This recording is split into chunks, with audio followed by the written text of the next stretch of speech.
Growing up in a small Florida town, I never imagined my life would take so many twists and turns. My childhood was typical, filled with neighborhood play and homework. Fascinated by airplanes, I joined the Marines right after high school. My time as an avionics technician at El Toro Marine Corps Air Station in California was both challenging and rewarding, setting the stage for my future career. After my service, I moved to Pittsburgh for college and pursued a degree in software engineering. There, I met Kay on a blind date. Her bright smile and caring nature captivated me.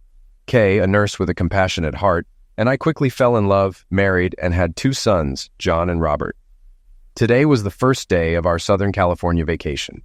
We had just returned from Knott's Berry Farm, a place I fondly remembered from my Marine days. The day was filled with laughter, and we chose to unwind by the pool. Life seemed perfect. Kay and I had fulfilling careers, a beautiful home, 2 cars, and our wonderful sons. Despite the ups and downs in our marriage, we always managed to navigate through our problems. I felt incredibly fortunate, not realizing this would be our last weekend together as a family. Let me introduce myself.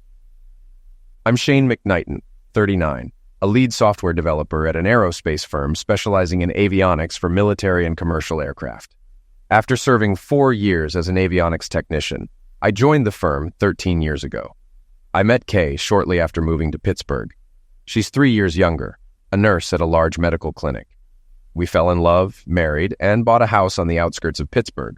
We have 2 sons, John, 10, and Robert, 8.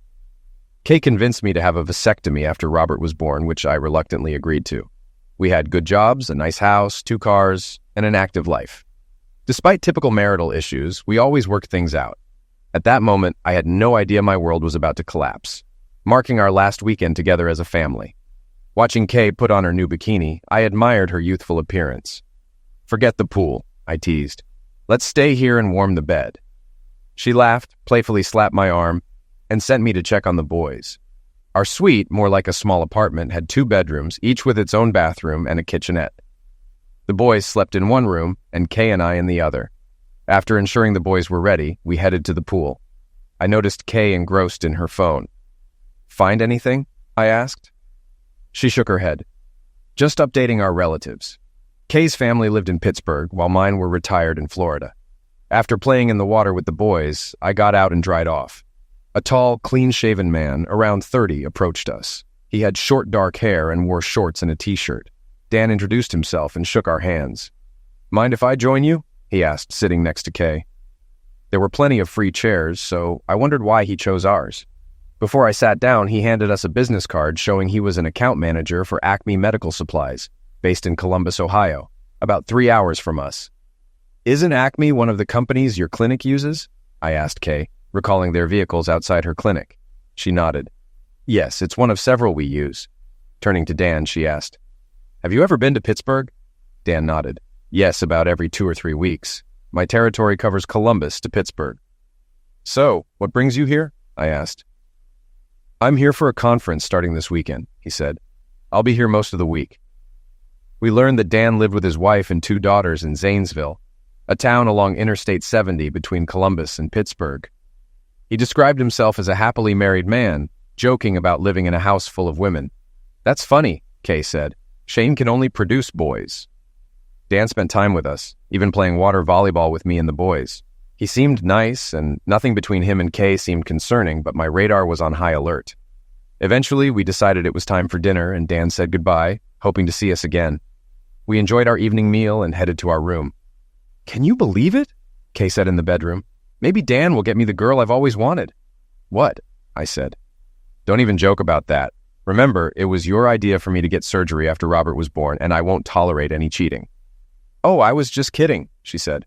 "I wouldn't do that to you. I love you too much." "I love you too," I replied. "But there's nothing funny about what you're saying." Nothing more was said, but I thought I saw a flash of guilt on her face. Maybe I was reading too much into it. After spending time in the common area, we sent the boys to bed and headed to our room.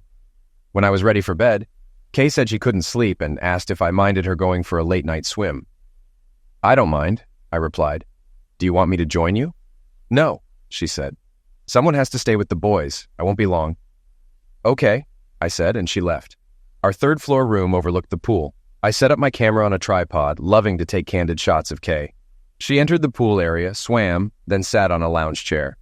Soon, Dan arrived, still in shorts and a t-shirt, and they talked. She seemed to glance at our room, but I knew she couldn't see me in the dark. Then she leaned over and kissed him. I tried to zoom in, but they got up and left together, and I lost sight of them. Had she really cheated on me with someone we just met? Her phone was on the dresser, and I considered checking it, but decided against it, not wanting to invade her privacy. I waited, but Kay didn't return. 2 hours later, she came in, smelling different in a way I couldn't pinpoint.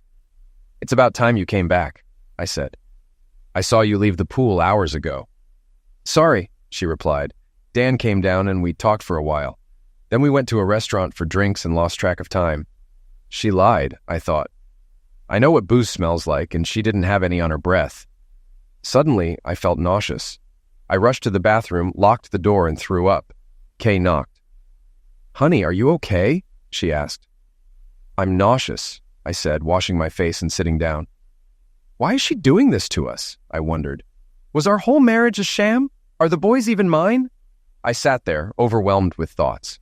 Kay knocked again. "Do you need a doctor?" "No, I'll be out soon," I replied. After cleaning up, I returned to the bedroom, avoiding her. We lay down, and for the first time, I didn't kiss her goodnight. "I love you," she said quietly. I said nothing.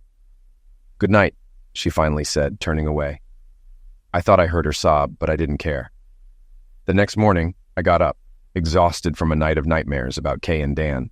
I said nothing to Kay as I got ready. I had promised the kids a trip to Disneyland, and nothing would make me break that promise. "How are you feeling?" Kay asked as we dressed. "I feel like crap," I growled. "Maybe you should stay here," she suggested. "No," I said. "I promised the boys Disneyland, and I'm not breaking my promise." She recoiled but stayed silent. We went downstairs for breakfast, saying little to each other. Dan joined us at our table, sitting between Kay and me. I thought I saw him smirk, and Kay smiled at him. "So, what's on your agenda?" he asked. "We're going to Disneyland," Kay said. "Mind if I come along?" "What about your convention?" I asked, trying to sound neutral. "Oh, it's just boring seminars," he said. "I've heard it all before." "Well, Dan, I think Shane wanted a family outing," Kay said, looking at me. "That's right," I said. "I promised my family a day at Disneyland."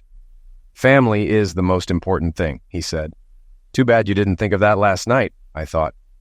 "Have a good time," Dan said, standing up. As we left, I thought I saw him signal Kay. "What's gotten into you?" Kay asked on the bus to Disneyland.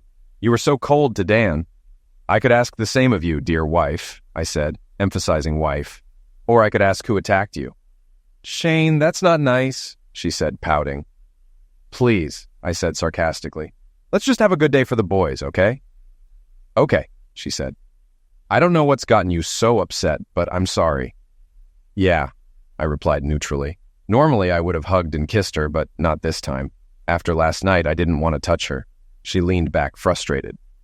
"I hope you won't be mad for the rest of our vacation," she said. I looked at her but didn't respond. We spent the day at Disneyland, ensuring the boys had a good time. I mostly ignored Kay but tried to remain polite for the boys' sake. I often saw her texting. Was she texting Dan? Who knows, I thought. After lunch, the tired family got back on the bus. I looked at Kay. "So, did you have a good day?" I asked. She nodded. "Yeah, but it would have been better if you'd talked to me." "Sorry," I said. "I'm still not feeling well after last night." "Maybe you should get a good night's sleep," she suggested. "Yeah, maybe," I thought sarcastically, as if sleep will fix your cheating. We rode in silence and had lunch back at the hotel. In our room, I tried one last time with Kay. I hugged her. "I'm sorry I've been such a bear," I said. "Let's put the kids to bed and enjoy some private time." "I'd love to, but I just got my period," she said. "What?" I thought. I knew her last period ended before we left Pittsburgh. "Well, I'm tired. I think I'll lie down." "Go ahead," she said. "I'm going to the pool." I watched her leave and set up my camera to catch them together. Sure enough, they met at the pool. I zoomed in and got clear photos and video of them. They left together, and I was sure they were heading to his room. I sat on the bed, wondering what to do. Then I saw her purse and phone on the dresser. I unlocked her phone using our son's birthday. I went through her messages and realized what was happening. She and Dan had been in a serious relationship for a year. He was the Acme rep at her clinic and visited every other week. Recently, she decided he should get her pregnant with a girl. They planned this vacation so they could be together. Dan's wife knew about their affair. They planned for Dan to accidentally meet us at the pool and for Kay to spend every night with him. She even agreed to turn me down all week. In their messages, Dan asked, "What will you tell your husband?" "I'll say I'm getting my period. He won't come near me then," she replied. "He'll suspect something," Dan texted. "Not yet," she wrote. "He'll know when you get pregnant." "He thinks the boys are his too," she continued. "But they aren't. I took a DNA test. I'll email it to you." "Damn, why stay with him?" he asked. "He's a good provider and great with the kids. I don't have to worry about getting pregnant by him after his vasectomy." "Do you know who the real fathers are?" Dan asked. "Yes," she replied. "An old boyfriend is John's father, and the doctor I used to work for is Robert's." "You're something else," he said. "I hope he never finds out." "He won't," she assured him. "If he divorces me, I'll destroy him financially and keep him away from the boys." "You're cold," he said. "The coldest," she agreed. In the morning, she texted Dan. "He hardly spoke to me." "Maybe he's figured it out," Dan said. "No, he thinks it's something he ate. Are we still on for tonight?" "Yes," he replied. "See you at the pool." "I'll be back around 8 in the morning," she said. "Then you have me all night. He wants to take us to the tar pits. Boring." "Okay, see you tonight," he said. "See you later, lover," she replied.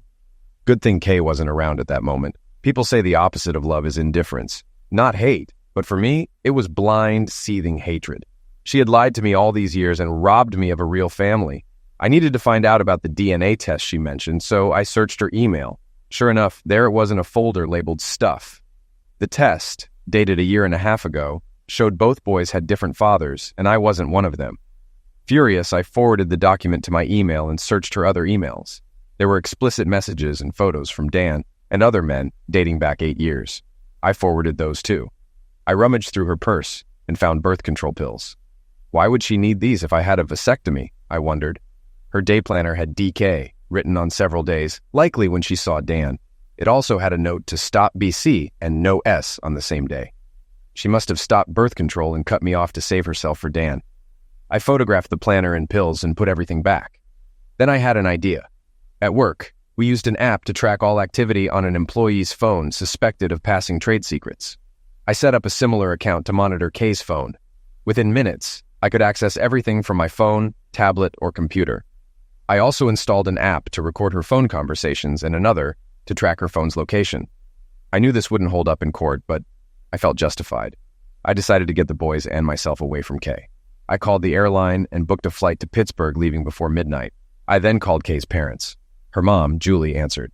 "Hi, Mom," I said. "I need a big favor." "Sure, Shane. Is everything okay?" "Not really. I'm bringing the kids home tonight. Can they stay with you for a week? I'll explain when I get there." "Of course. Is something wrong between you and Kay?" "I'll explain later. Please don't say anything to Kay." "I promise," she said. I packed my bags quickly, then woke the boys. "Get up, guys. We need to pack and leave now." They looked scared and tired. "What's going on?" asked John. "It's an emergency. We're going home. You'll stay with your grandparents for the week. Now move it." "Where's Mom?" asked Robert. "Isn't she coming?" "No, she's with Dan," said John. I looked at him, surprised. "How do you know that?" I asked. "She's been texting him all day," he said. I remembered seeing her on the phone. "Yeah, come on. We're leaving in a few minutes." I helped them pack and wrote a note for Kay. "Kay, you weren't here when we got up, so I took the kids out for the day. I might be late. See you later." I wondered if Kay would notice I hadn't left any affectionate words, but I didn't care. She'd probably read the note and head straight back to Dan. We grabbed our luggage and checked out. I informed the night manager that my wife was still in the room, but didn't know how long she'd stay. "I hope you enjoyed your stay," the manager said. "Yes, thank you," I replied. Outside, we boarded an airport shuttle, and the driver loaded our luggage.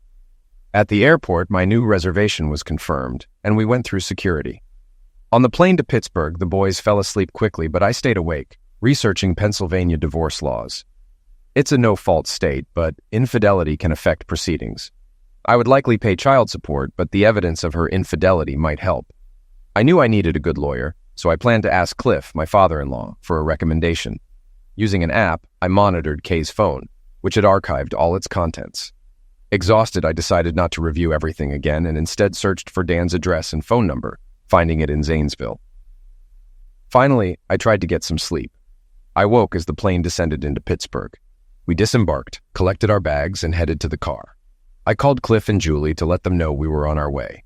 They greeted us warmly and brought us inside. "What's going on, son?" Julie asked. "I thought everything was okay between you and Kay." "I thought so too," I said, "but I found out it was all a lie." "What do you mean?" asked Cliff. I showed them the DNA test from Kay's emails and her messages with Dan. "Oh my God," Julie said. "How could she be so stupid? I'm sorry, Shane. I thought she outgrew that after marrying you." "What do you mean?" I asked. "Kay was wild in her younger years," Julie explained. "It started in high school and got worse in college. She was constantly dating different guys. She was even engaged once but broke it off. She never told you about this?" "No," I replied. "Yeah, it was during college," Julie continued. "She was engaged to a guy named Mike Jacques. They went to high school together." She pulled out a photo album.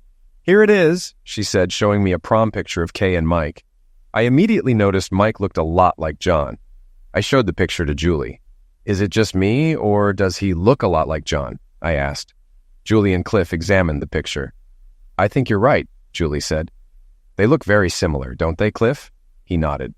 "Of course, they look alike," Cliff said. "Do you think he could be John's biological father?" "It looks like it to me," I said. "But a DNA test would prove it. Is this guy still around?" "Yes," Julie said. "His family owns a deli here. He makes the best pastrami.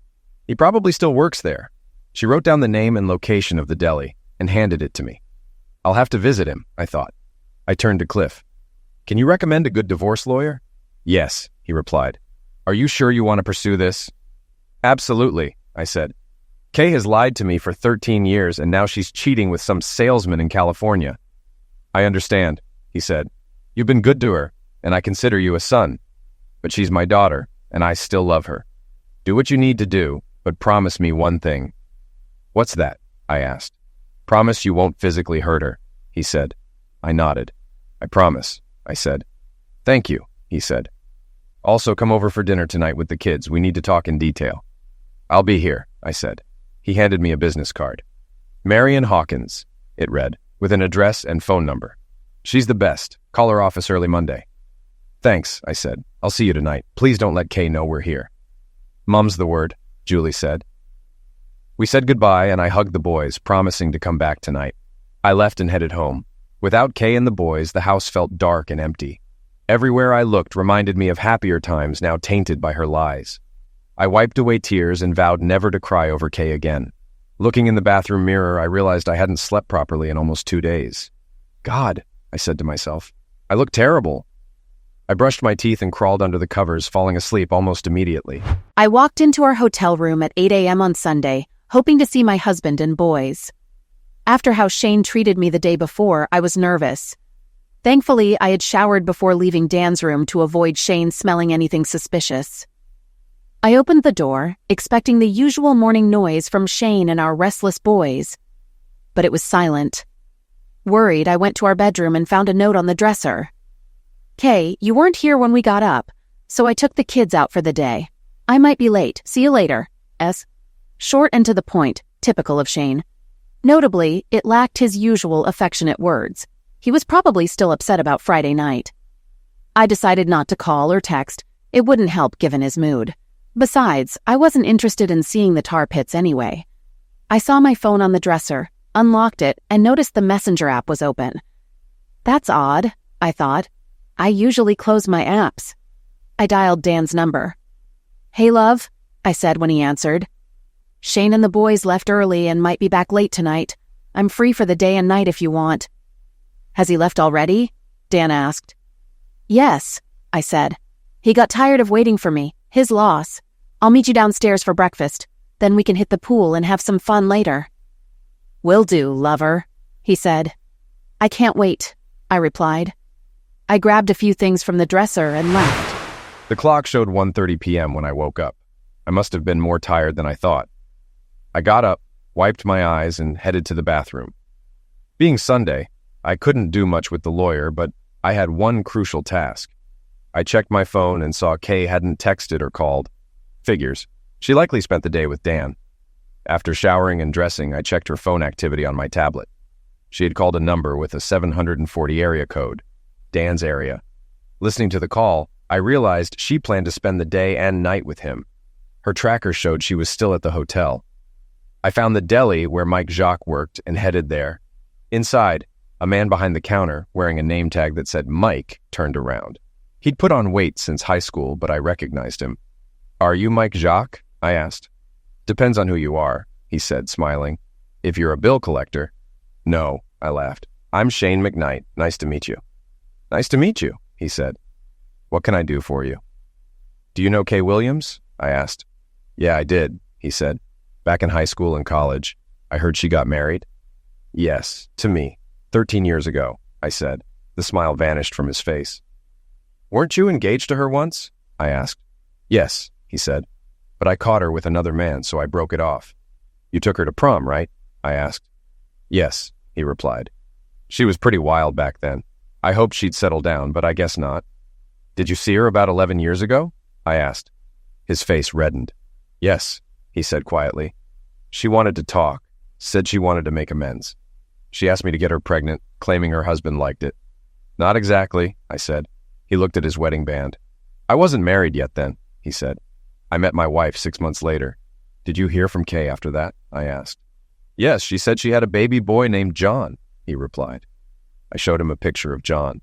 "Striking resemblance, don't you think?" "Yeah," he said. "What do you want from me?" "Would you testify in court?" I asked. "Tell the judge what you just told me?" "Sure," he said. "She played both of us. Would you undergo a DNA test to confirm you're John's father?" "Are you coming to me for support?" he asked nervously. "No," I said. "I don't know what the court will decide. I've been raising John for 10 years. He thought for a moment. "Okay," he said. "What do I need to do?" I pulled out a cotton swab. "Just let me take some saliva from your cheek," I said. He opened his mouth and I swabbed his cheek, then put the swab in a marked bag and pocketed it. "There's something else," I said. "What?" he asked. "I'll have a pound of your pastrami, please. I'll pay for it." He grinned widely. "You have good taste. We make the best pastrami in the state." "So I've heard," I said. He handed me a sample, which was the best pastrami I'd ever tasted. "Very tasty," I said. "I'll add a sandwich for you at no extra charge," he said. "Sounds good, Mike," I said. "I haven't had lunch yet." He weighed a pound of meat, bagged it, and made a sandwich, wrapping it in paper. I thanked him and paid for the pastrami. "Shane, you seem professional," he said. "I'm sorry about everything, and I hope it works out for you." "Thanks, Mike," I said. "And thanks for your honesty. I'll see you around." "See ya," he said as I left. I drove home, eating the sandwich. I had another important task. I put the meat in the fridge and finished the sandwich. On my tablet, I checked Kay's phone activity. No new messages. She didn't even care where we were. I went through her emails again and found exchanges with Dr. Winstead, who performed my vasectomy. He asked if she had talked to me about it. "Yes, I have," she answered. "I told him I was having a hard time with Robert, and he agreed." "Good," he replied. "I'll take care of it myself. He won't be able to have kids when I'm done. Why don't you want kids with him?" "Have you looked at him?" "No way," she responded. I couldn't believe what I was reading. She and the doctor conspired to make me infertile while making me believe I was doing it for her. I copied incriminating emails, photos, and videos onto a flash drive for the divorce. I discovered she had affairs with at least 5 other men after Dr. Winstead left the clinic. These happened while I was away for work 3 or 4 times a year. Then she met Dan, and things changed dramatically. Dan and his wife were in a club and wanted Kay and me involved. Kay declined on my behalf, and they kept the affair going. I wondered how I hadn't noticed. How long would this have continued if I hadn't found out? How would I explain this to the boys? I had always told them honesty was best, even if it hurt. One day, I'd have to tell them. Damn her, I thought. Realizing I had to leave soon for dinner with the boys and my in-laws, I showered again, feeling dirty after reading Kay's emails. At home, I rang the doorbell, and Cliff let me in. The boys bustled around me. I love those boys so much and wish I was their biological father. We had dinner and then moved to the family room. "Dad," John said, "are you and Mom getting a divorce?" I nodded. "I'm afraid so, son." "Did I do something?" he asked, tears in his eyes. I pulled him close. "No, son, you haven't done anything. You're both the best sons anyone could wish for." "Then why? Don't you love Mom anymore?" It's hard to explain, I said. Sometimes moms and dads go through things that can't be fixed. But I love you and always will be there for you, okay? I hugged both boys, comforting them, but they knew things would never be the same. Listen, I said, go upstairs and get ready for bed. I need to talk to Grandma and Grandpa. Okay, they said, leaving the room. I spent the next hour telling Cliff and Julie what I knew. I showed them the messages, emails, photos, and videos. They were outraged at their daughter's behavior, but watched the videos anyway. It looks like she's been doing this our entire marriage, I told them. That explains what happened last summer, Julie said. What do you mean? I asked. Last summer, when you were at Edwards for a week, Kay brought the boys over, saying she had a girl's birthday party at her office and might stay late. We didn't see her until Sunday afternoon. I remembered that trip. I had to oversee software testing and was gone for a week. I found emails from that time between Kay, Dan, and Alicia, revealing she spent the weekend with them. I showed the emails to Cliff and Julie. I'm so sorry, son, Cliff said. You deserve better. You've been a wonderful husband and father. Thanks, Dad, I said. I'm sorry to drag you into this, but I can't stay with Kay. I called Marion, he said. She can see you at 7:30 tomorrow morning. Thanks, I said. I'll be there. I'll bring everything, including financial documents. Good. Marion is the best. Just don't do anything stupid. I won't, I promise, I said. What about the biological fathers? He asked. I met Mike today. He's a nice guy and was honest. But I don't know about Dr. Winstead. Yes, he's a cocky guy. I'd like to see you rein him in. I laughed. I'd like that too. Realizing I had a lot to do, I told them, I'd better get going. I'd like to say goodnight to the boys. Good idea, Julie said. I went upstairs, hugged the boys, told them I loved them, and promised to see them soon. I said goodnight to Cliff and Julie and headed home. I gathered all our financial information, printed it out, and put it in a folder along with incriminating emails. I copied pictures and videos onto a flash drive. I checked Kay's phone one last time, saw no activity, and called it a day. I couldn't believe she hadn't texted to check on the boys. The next day, I got up early, saw that Kay still hadn't texted or called, showered, shaved, dressed, and headed to Marion's office. I met her at 7:30. Mr. McKnight, I presume, she said. Please call me Shane, I said. You must be Miss Hawkins. It's Mrs. Hawkins, but you can call me Marion, she said. I see you got your father-in-law's message. I did. He said you were the best. I am, she said. My secretary won't be here for another half hour. Let me get us coffee, and we'll start. Sounds good, I said. She made us coffee and escorted me to her office. Your father-in-law tells me you want a divorce. Is that true? She asked.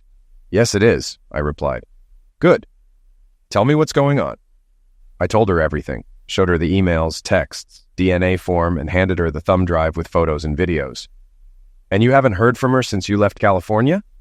Nothing, I said. Not a text or call. That won't look good in court. You've identified the biological fathers. Yes, I said, mentioning my meeting with Mike. I see. Divorce isn't about justice. It's usually about money. Mothers almost always get custody, fathers pay child and spousal support. Assets are split in half, and the custodian usually gets the house. Pennsylvania is a no-fault state, but infidelity can be grounds for divorce. Is that what you want? Yes, I said.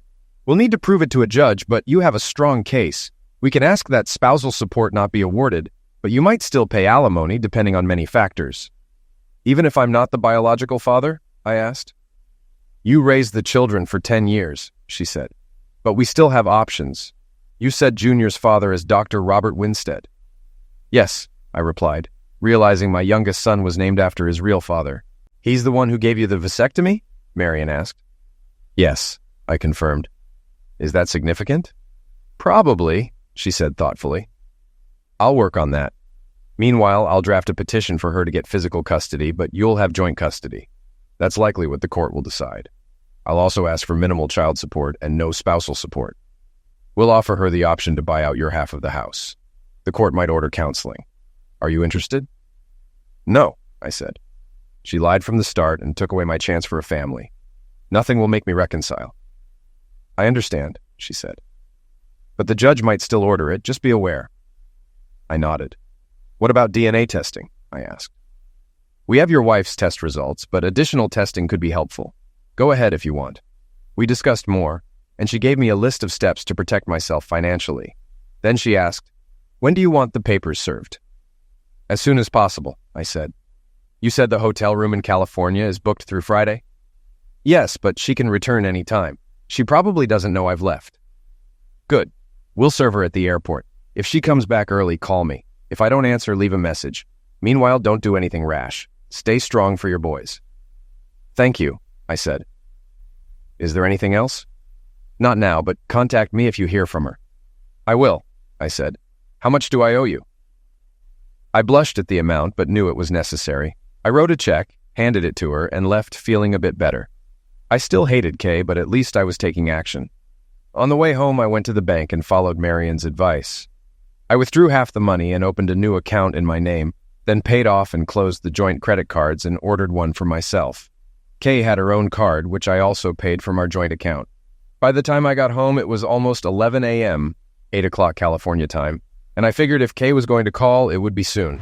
At 8 a.m. Monday, I entered our hotel room, unsure of what I'd find. I hadn't heard from Shane yesterday, and I was worried about the boys. I knew they were safe with him, but it would have been nice to hear something. I unlocked the door, but the room was eerily quiet. Where were they? I called out, but no one answered. The boys' beds were made, and their clothes and toys were gone. I ran to our room and saw that Shane's stuff was gone too. The note he left Saturday was still on the dresser, untouched. I realized he knew everything. I called him. Hi, Shane said. Honey, it's me. Where are you? Are the boys okay? What's going on? Like you care, he said angrily. Of course I care. I love you and miss you. Huh. Is that why you waited 36 hours to contact me? Too busy with Dan to notice we weren't there? What are you talking about? I knew the boys were safe with you and you hate using your phone. Nonsense. You knew I'd be gone, so you spent the day and night with your buddy. Don't lie to me. I know everything. What do you mean everything? I asked, nervous. I found the DNA test. The boys aren't mine. I know who their fathers are, and I know you schemed to keep me from having children. You lied our entire marriage. Even this vacation was an excuse to be with Dan. Shane, it's not what you think, I said, trying to deflect. You don't have to tell me that. You schemed to deprive me of my family. It's over. We're done. I've already seen a lawyer about a divorce. Divorce? No, please, Shane, I don't want a divorce. I don't care what you want anymore. Shane, please let me come home so we can talk this out. There's nothing to settle. The room is paid for through Friday, so stay there. You'll get the papers when you return. I canceled your joint credit and debit cards, but you still have your personal card. Shane, please. I started, but he hung up. I stared at the phone, contemplating whether to call back, but decided against it. The more I thought about what he said, the angrier I got. Yes, I had cheated many times. I was wild and thought marriage would change that. I stayed faithful for the first 2 years, but then I let my ex-fiancé Mike get me pregnant. I never really wanted kids with Shane. He wasn't ugly, but he wasn't Brad Pitt either. I kept my affairs secret, waiting until Shane was away on business trips. After John was born, I had more lovers, and I made sure Shane didn't find out. I had an affair with Dr. Winstead, who got me pregnant with Robert. I named Robert after his real father, who wanted nothing to do with him. Dr. Winstead suggested Shane get a vasectomy, and I convinced Shane to do it. He believed my lie and agreed. After Robert was born, I continued dating other men discreetly. As long as Shane remained in the dark, I thought everything would be okay. Somewhere along the way, I met Mac. It's not his real name, but everyone calls him that. We slept together a few times, and then he made me a very lucrative offer. Everything we did was for cash, and I managed to save a good amount. I decided to keep it as a backup in case Shane ever left me. Some of what I did for Mac was illegal, but he assured me everything would be fine if I stayed calm. Around that time, I verified through a DNA test that neither of the boys were Shane's. I was pleased with the results and kept the document for future use. I knew I'd eventually have to tell Shane the truth, and I didn't care about his reaction. What could he do? I felt it was my right to choose the father of my children. Shane's reaction to finding out was extreme. We'd been through a lot over the years, and I didn't think this should be any different. I never thought he'd go through with the divorce. He always deferred to me until Friday night. He called me a promiscuous, which made me furious. Yes, I'm a promiscuous, but how dare he call me that? I'll show him what a real promiscuous can do. I started forming a plan, but then I worried. If Shane really knew everything, I could end up in jail. I made a call from my contact list. McGregor? A male voice answered. Mac, it's Kay. Hi, Kay, how's California? Getting a good tan? Yeah, fun, I said. We've got a problem, Shane knows. He said he knows everything. Crap, Mac said. I had just finished talking to Kay, deciding I couldn't take any more of her scams. I checked that the app I installed on her phone had downloaded the audio file and transcript of the conversation. She was talking to a number in Pittsburgh, registered to someone named Mac. After the conversation ended, I waited for the app to copy the files to the cloud. Once available, I printed the transcript and played the audio. McGregor, said a male voice. Mac, Kay replied. It's me, Kay. Hi, Kay. How's California? Getting a good tan? Yeah, fun, she answered. We've got a problem. Shane knows. He knows everything? Mac asked. Yes, she said. And it has to be done Thursday night. Why Thursday? I'm sending him something tonight. He'll be upset and probably won't defend himself. Also, I'll be here until Friday, and he'll likely serve me divorce papers when I return. Divorce? Mac asked. Yes, he found out about me and is preparing divorce papers. What are you going to do to upset him? He thinks I'm a strumpet. I'm going to show him what a promiscuous I really am. Mac laughed. You are a promiscuous, aren't you? She giggled. Yeah, but he doesn't know how much. It has to look like a home invasion. Does he have a weapon in the house? No, he wanted one, but I never allowed it. What about the boys? I don't want them hurt, but there can't be witnesses. Understood? Yes. What's in it for me? Shane has $1 million life insurance policy, and his employer has a $500,000 policy. I'll give you $100,000. You're asking a lot. Make it $250,000. Okay. So you want me to eliminate your husband and possibly your boys for $250,000? You want it done Thursday night looking like a home invasion? Exactly. And I want you to handle it yourself. I know you've done it before. I understand. You realize this is risky. We both do. Good. But I want to celebrate when you get back. She giggled. Sure, we can celebrate D-Day together. D-Day? Yes, the day Shane dies. They laughed.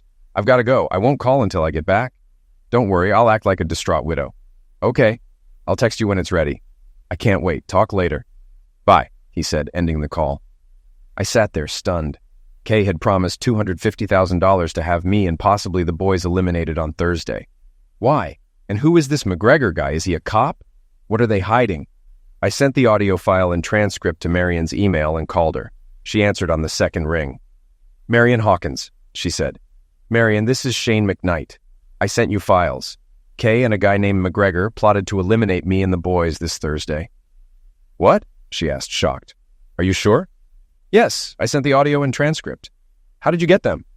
Never mind. Explain later. I'm heading to the office. I'll clear my calendar, call the DA and my private investigator. On my way, I said, grabbing my tablet, laptop, and transcript printout. I headed to Marion's office. 2 men were reviewing the transcript with her. Marion introduced them as Bill Rollins, her private investigator, and Ryan Jacobs, an assistant DA. How did you get this? Ryan asked. I explained about the apps I installed on Kay's phone to archive her data, including emails, texts, videos, photos, and calls, decrypting and saving them in the cloud. I'm not sure we can use this as evidence in court, given how you obtained it, he told me. Look, Mr. Jacobs, I said. The phones and services are in my name and I pay the bills. That's why I only use my phone for calls. Are you willing to testify under oath? He asked. Absolutely, I said. I'll give you access to everything I have so you can review it. I need to talk to my boss about it first, he said. Do you know who this McGregor guy is? I shook my head. Not directly. Kay had an affair with him a couple of years ago, judging by her emails. He even sent her pictures and videos. Show me, he said. I logged into the cloud account where Kay's phone data was archived. In the stuff folder, I found emails with a long video showing Kay with McGregor. We watched until a clear shot of his face appeared. Crap, Bill said. I know that guy. Who is he? I asked. That's Alfred McGregor, he said. He's a police captain in Pittsburgh. Are you sure? Ryan asked. Absolutely, Bill said. Ryan stared at the frame. I think you're right, he said. Can you print this out? He asked Marion. She plugged the laptop into her printer and soon had a color picture of McGregor with Kay. Ryan looked at me. "Can you give me access to all this information?" he asked. "I can," I replied. "Do you have a laptop?" He nodded, opened his bag, and connected to Marion's Wi-Fi. I set it up to monitor everything. "I think we should put Mr. McKnight in protective custody until this is sorted out," Ryan said to Marion. "No way," she said. "He has 2 boys to take care of, and putting him in custody could be a death sentence. I won't let McGregor get to him." "I have a couple of guys who can guard him," Bill said. "Do it," Marion said. Ryan looked at me. "Do you know why they want to eliminate you?" I showed them emails between Kay and Alfred. "I found this in her emails," I said. Ryan's eyes widened as he read. "Holy crap," he said. "What?" Marion asked. "Our office is working with the Pill and Booze Administration on prescription pills on the black market. We haven't found the source yet," he said. "Where does your wife work?" I told him about her clinic. "You think my wife is involved?" I asked. "That's what these emails suggest. McGregor might be involved too. If your wife thinks you know, she'll want you out of the way." He turned to Marion. "Are you sure you don't want your client in protective custody?" "To make it easier for McGregor to get him?" she asked. "No. I want McGregor behind bars immediately." "It's not that easy. We need internal affairs and an investigation. He's a police captain, not a rookie. It'll take time." "We don't have time for political nonsense," Marion said. "By the time you go through channels, my client could be dead. We know McGregor plans to act on Thursday. That's less than 3 days." "What do you want me to do?" Ryan asked. "Call your boss now," she said. "He's probably at lunch," Ryan said. "He's probably heading back to his car. Call him and put him on speakerphone." Ryan nodded, dialed his boss, and put the phone on speaker. "Giles?" the man answered. "Boss, this is Ryan Jacobs. I'm with Marion Hawkins and her client. We have a problem." "What kind of problem? Can it wait until I get back?" Ryan looked at Marion, who smirked. "Not exactly," Marion said. "We have evidence a police captain is involved in a liquidation for hire and pill distribution scheme." "Who is this captain?" Giles asked.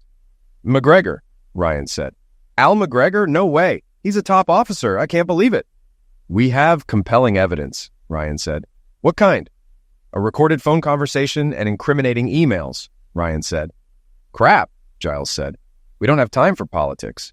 Marion, the liquidation is planned for Thursday night and involves children." "Crap," Giles repeated. "You already said that," Marion said.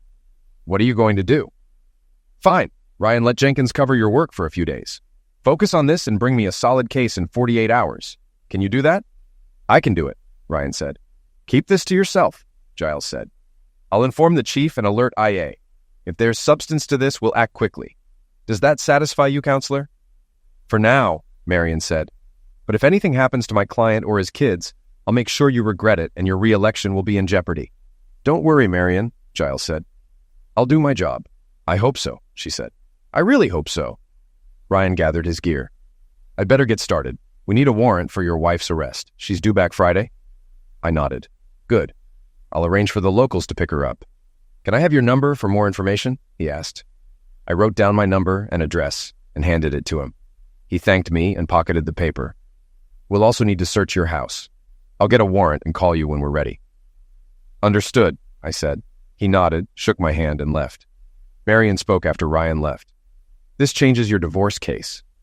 "Obviously," I said, then apologized for my tone. "I'm just really pissed off." "It's okay, Shane. I'd be pissed too. Do you want custody in the house?"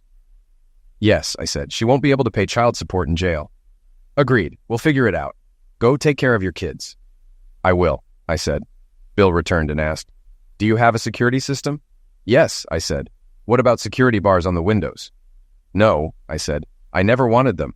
"I understand, but you should get them, and armored doors now. I know a contractor who can install them. You can remove them later." "Okay," I agreed. It might slow McGregor down. "I'll assign someone to patrol outside your house and another inside," Bill said. "Thanks. Also send people to check out McGregor's place. He'd recognize me." "Got it," Bill said. "Live your life as usual, but be extra observant." "Thanks, I will," I said. Marion added, "Let me know immediately if you hear from Kay or McGregor." "I will," I promised. Before heading home, I visited Cliff and Julie's house for dinner and to see the boys. Julie had lasagna ready. Cliff and I talked while I ate. "What's the word, Shane?" he asked. I told him about the threat. He shook his head at the phone conversation between Kay and McGregor. "Well, the boys are safe here. Do you have a weapon?" he inquired. "No," I answered. "Kay wouldn't let me buy one." "Nonsense," he said, and returned with a 12-gauge rifle. "Do you know how to use this?" "I was in the Marines. My dad has a similar rifle," I replied. "Good," Cliff said. "It's loaded with rock salt. Not lethal, but it'll sting. Take it and use it if needed." "Thanks," I said. "Anytime." "Look, I'm sorry about all this," Cliff said apologetically. "It's not your fault," I told him. "You didn't make her do it. I just don't know how to explain it to the boys." "Explain what, Dad?" John asked from the doorway. I gestured for him to come over and hugged him tightly. "John, I've never lied to you, and I won't start now. You may hear bad things about your mother soon," I said gently. "She cheated on you, didn't she?" he asked. I nodded, struggling with how to tell young children their mother is a cheater. "Yes, son, she cheated," I confirmed. "I hate her," he cried. "No, son, don't say that. She's done bad things and she'll pay for them, but she's still your mother," I advised. "But you hate her. I can tell," he accused. Damn, I thought, how do you explain that to a 10-year-old? The truth was, he was right.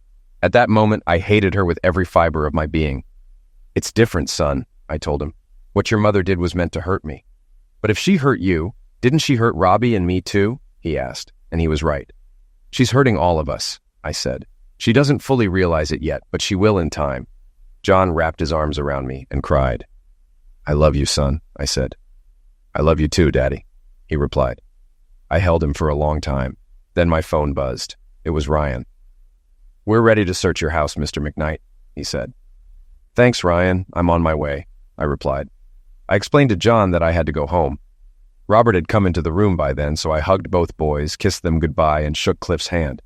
Julie hugged me at the door, and I promised to update them soon. I left with the rifle. When I got home, Bill's contractors were finishing the security bars and armored doors. The foreman handed me the keys, and I signed the paperwork and paid with my credit card. The iron bars looked better than I expected, but I wasn't sure I wanted to keep them permanently.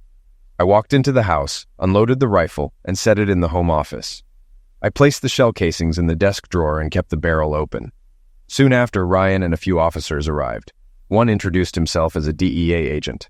Ryan showed me a search warrant, and they began searching, carefully returning everything to its place. After an hour, someone called from upstairs. "Found something, boss," an officer said. I followed Ryan to the craft and sewing room. The closet door was open, revealing a hidden cutout with 2 large metal boxes. Ryan looked at me. "Did you know about this?" he asked. "No, I stay out of this room out of respect for Kay," I said. Ryan put on gloves and opened the first box, which contained pill bottles and sachets labeled Acme Medical. "Isn't that where your wife's boyfriend works?" Ryan asked. "Yes," I replied. The DEA agent examined the pills. "These appear to be Schedule II controlled pills.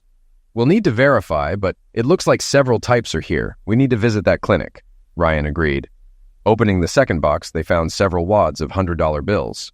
"Looks like your wife has been very busy," Ryan said. "I'd estimate about $120,000 here." I was shocked. Inside the box was an envelope with a bank statement showing another one, $5,000 in a savings account, with regular deposits over the last year and a half, carefully kept below $1,000. "She's been structuring her deposits, did you know?" "No idea," I said. Ryan handed the boxes to a technician for fingerprint checks. He found Kay's laptop on her desk. "We'll need to confiscate this," he said. I nodded. He also found several folders of papers in a drawer and a mailbox key, which he bagged as evidence. After searching more, Ryan spoke to me privately. "Shane, we'll need to designate this room as a crime scene. We'll seal the door when we're done, and no one can enter until we're finished." "Do what you need to do," I said. "This could become a federal case if her boyfriend was transporting pills across state lines. The FBI might get involved." "What about McGregor?" I asked. "If we find his fingerprints, we'll have a strong case. Stay out of trouble and let us know if anything happens." "I will," I said. A couple of hours later, everyone except Bill and one investigator left, carrying boxes of Kay's stuff. Bill then said, "My guy saw McGregor at a mail store. He pulled out a bag and put what looked like a paper lunch bag in a mailbox. 10 minutes later, someone else picked up the bag. We have pictures. The box is registered to McGregor." "Did you tell Ryan?" I asked. "Yes, just before he left." Why would a respected police officer do that? I asked. I have a hunch, but I need to investigate further, he said. Then he introduced the other man. Shane, this is Peter Green. He'll stay with you tonight and accompany you everywhere. Another man will keep an eye on things outside. I shook Peter's hand. Peter is a former Navy SEAL. If anything happens, follow his lead. Got it? Got it, I said. Good, Bill said. Have a good evening, and call me if anything happens. We said goodbye, and I invited Peter to sit. I made coffee and ordered pizza. We spent the evening eating, watching TV, and swapping stories. Peter turned out to be a nice guy. Around 9 p.m., I checked Kay's phone activity and found none. I grabbed my loaded rifle and went to bed, making sure Peter was set for the night. I woke up at 4:15 a.m. Tuesday to an email alert. It was from Daniel's address with a video attachment. I watched the video, showing Kay with multiple men. In the video, she looked into the camera and said, "What do you think of your strumpet wife now, creep? My partner Max will eliminate you by Friday. Enjoy it while you can. I'll take your insurance money and live how I want. Screw you and your stupid family vacation." She laughed and raised both middle fingers. Shocked, I sent the video to Marion and called her. She answered on the first ring. "Good morning, Shane," she said, sounding sleepy. "Is everything okay?" "No," I said. "I just got a video from Kay admitting to conspiring to eliminate me." "What?" Marion asked, shocked. "Yeah, it's shocking," I confirmed. "Come to my office at 7:30, she said. "I'll be there," I replied. I couldn't go back to sleep, so I showered, shaved, and got dressed. I made coffee and offered a cup to Peter, who was already awake. I made breakfast and we watched the news while we ate. "I have a meeting with my lawyer early this morning," I said. "You have to accompany me everywhere, right?" "That's what I was told," Peter replied. "Good," I said. "Do you need to freshen up?" "Already did," he said. I grabbed paper coffee cups and poured us each a cup. We left and headed to Marion's office.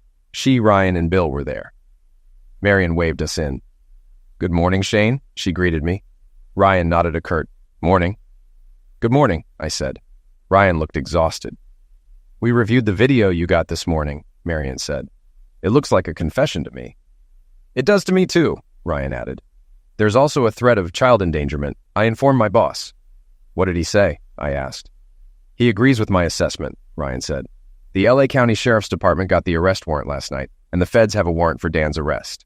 Kay and her lover will be picked up this morning. My office is expediting the extradition papers now." "That was fast," I remarked. "When there's a clear threat to kids, we act quickly," he said. "Thanks to Bill's investigators and the DEA, we have enough evidence to arrest McGregor. They're taking him from his apartment now." "Made some progress then?" I asked. "Yes," Ryan confirmed. "McGregor had a criminal enterprise, which could mean a life sentence." "Why?" I asked. "He's a police captain." "He's deep in debt," Bill said. "His wife divorced him and took everything. He's barely making ends meet, paying alimony." Ryan checked his watch. "I need to go. I haven't slept in 2 days. The feds are checking out clinics and are interested in your wife's lover. Call me if you hear anything." I nodded and shook his hand, thanking him. "This changes your divorce," Marion said. "The court won't let her take the kids, especially if she's in jail. Let's wait and see what the court does before suing her. As for the biological fathers, I've researched both. Mike Jacques has no real assets, but Dr. Winstead is different. I can start paperwork and maybe negotiate with him. Would you like that?" "Absolutely," I said. "Good," she said. "Go home and rest. I'll get back to you." I thanked her and left, with Peter following me. Early in the morning, I was awakened by loud banging. At first, I thought it was in my head, but I soon realized it was the door. I looked at the clock. 5:30 a.m. Who would be banging on the door so early? I woke Dan, who threw on a robe and staggered to the door. "Police? Open up," I heard. That answered my question, but why were they here so early? As soon as Dan opened the door, several large officers entered, 2 of whom threw Dan against the wall and handcuffed him. 2 officers approached me in bed. One looked down at me. "Are you Kay McKnight?" one asked. "Yes," I replied, still groggy. "Get up. You're under arrest," he said. "Arrested? For what?" "For conspiracy to commit liquidation and violating federal laws regarding the illegal sale of controlled substances. Now, get up." "I'm not dressed. Can I at least get dressed?" The officer pointed to 2 female officers who pulled something decent from the closet. The male officers turned away as the women handed me jeans, socks, underwear, and a t-shirt. I dressed quickly, and they handcuffed me after reading my Miranda rights. Dan was already gone. "What about my phone?" I asked. One female officer took it from the dresser and put it in her pocket. They led me out and put me in the back seat of a police car. The officer with my phone sat beside me, and another sat in the front. We went to the station where I was processed and photographed. "Can I make a phone call?" I asked. The officer pointed to the desk phone. "Can I use my phone?" I asked again. "Sorry, it's evidence," she said. "Use this one." It took me a moment to remember Shane's number. He answered after the second ring, clearly angry. "What?" he snapped. "Shane, it's me," I said, my voice shaking. "Holy crap, what do you want?" "I got arrested," I admitted. "Yeah, that's what happens when you plot to liquidate your husband and kids," he said. "By the way, they're arresting your partner this morning." Oh no, I thought. Mac had said we wouldn't get caught. "Please, Shane, I need help." "Yes, you do. Maybe you'll get it in jail. Until then, screw you, witch." He hung up, leaving me staring at the phone. I handed it back to the officer. "How long am I going to be here? Can I post bail?" I asked. "No bail has been set," the officer said. "You are in custody pending extradition to Pittsburgh." Oh my God, I thought. What about Dan King? The officer checked her computer. "Mr. King is being extradited for federal charges in Columbus." This is it, I thought. I'm sunk. The officer took me to my cell, where I sat on the cold, hard concrete seat, staring at the walls, shocked at how far and fast I had fallen. I finished talking to Kay and laughed. I couldn't believe her audacity, expecting my help after plotting to eliminate me and the boys. She could rot in jail. I hated her more than anyone or anything in my life. "Talk about nerve," I said. Peter nodded. "Yeah." We pulled up to my house and went inside. I checked Kay's phone for any new activity. Nothing. I called the hotel, explained the situation, and arranged to have her things packed and sent home. Then we sat in the living room, and I turned on the TV. Peter's phone rang, and he left the room for a few minutes. "Turn on the news," he said when he returned. I switched to the local news channel. A reporter stood outside an apartment building. Captain Alfred McGregor, a highly decorated police officer, was shot and eliminated early this morning during an arrest related to a conspiracy to sell stolen prescription pills, the reporter said. Details are limited, but the police chief will hold a press conference later today. My phone rang. It was Bill. "Did you see the news?" he asked. "Saw it. What happened?" McGregor opened the door and started shooting. The officers returned fire and took him down. "So I'm safe now. Let's be cautious. I'd like Peter to stay with you for the week. I don't think McGregor had anyone else after you, but better safe than sorry." "Sounds good to me. Have a good day. I'll talk to you later." "Thanks," I said, ending the call. I looked at Peter. "Looks like you're staying here for the week. Need anything?"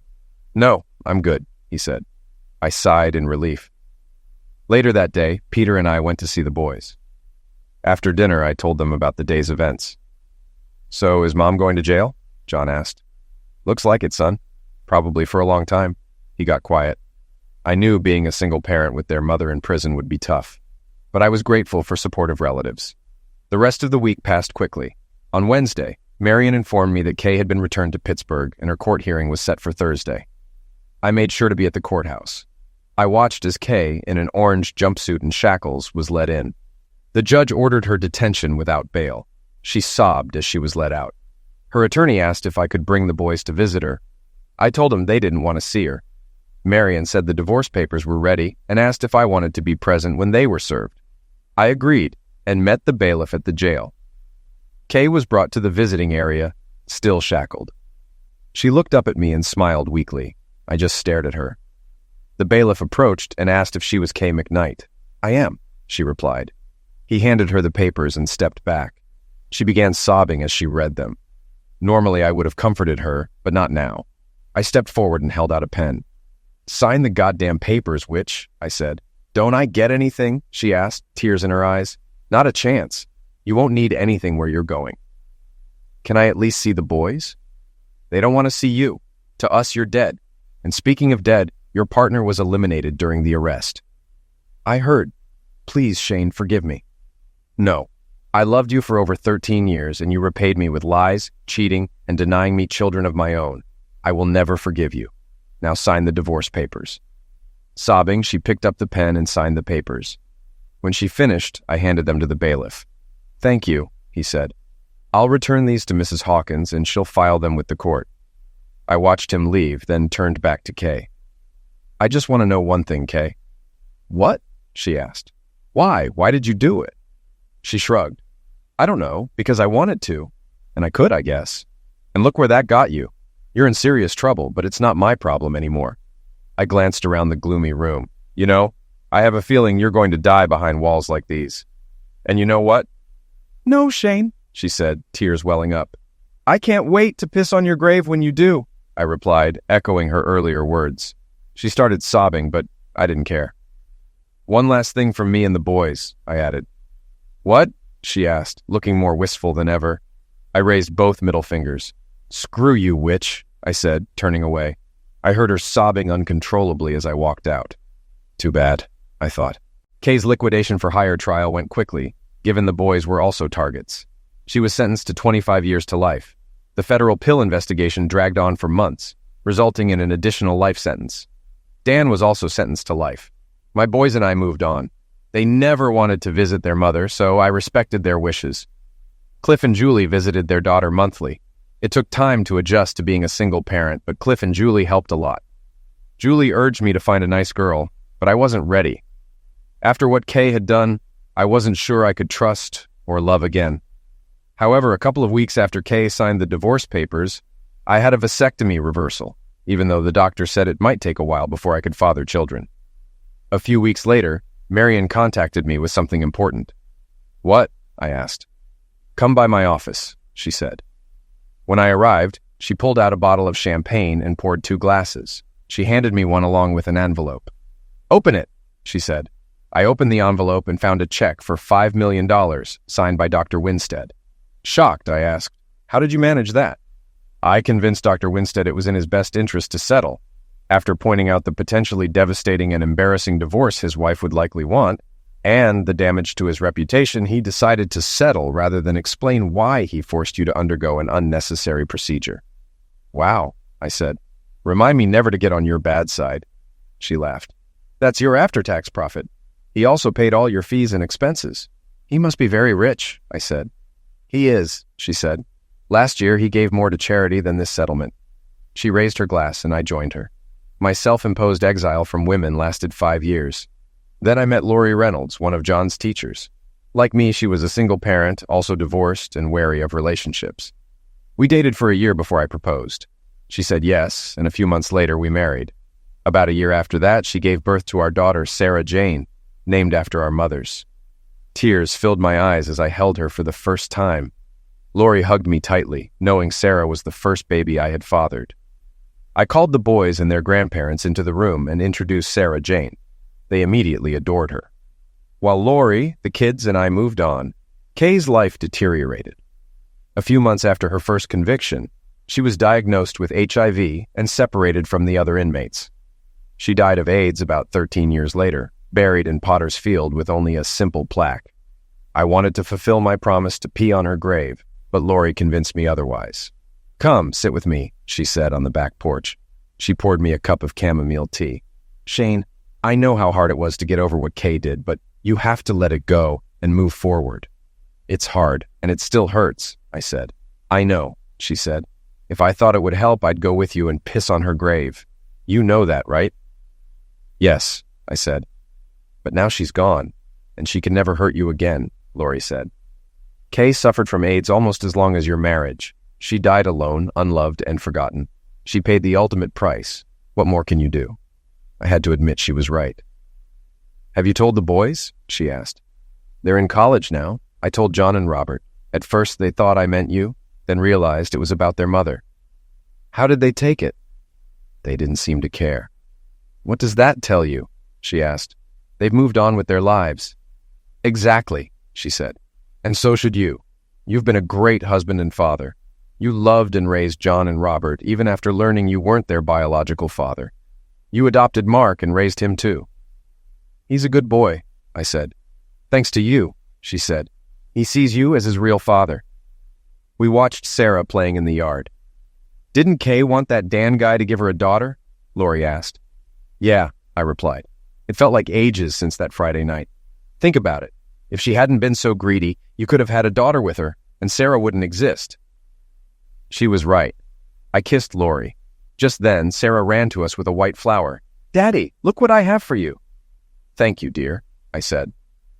That woman said you really like them, Sarah said. Lori and I looked around, but saw no one. Which lady? Lori asked. That one over there, Sarah said, pointing. We saw nothing. Goosebumps ran down my spine. What else did she say? Lori asked. She said she's sorry for everything and wants you to forgive her, Sarah said, looking at me. I saw the vegetation swaying as if touched by a light breeze. A sudden gust of cold air came and went. I looked at Lori, tears in my eyes, and nodded. It's time, I said, knowing it was the hardest thing I'd ever do. Lori smiled, and Sarah hugged me. I forgive you, Kay, I whispered, looking up. Sarah hugged me tighter and kissed my cheek. I love you, Daddy, she said. Thank you. She ran back into the yard. I looked at Lori, wondering what had happened. She smiled and kissed me. At that moment, I felt happier and more content than I had in a long time, as if a huge weight had been lifted. Maybe, I thought, happiness is the best revenge.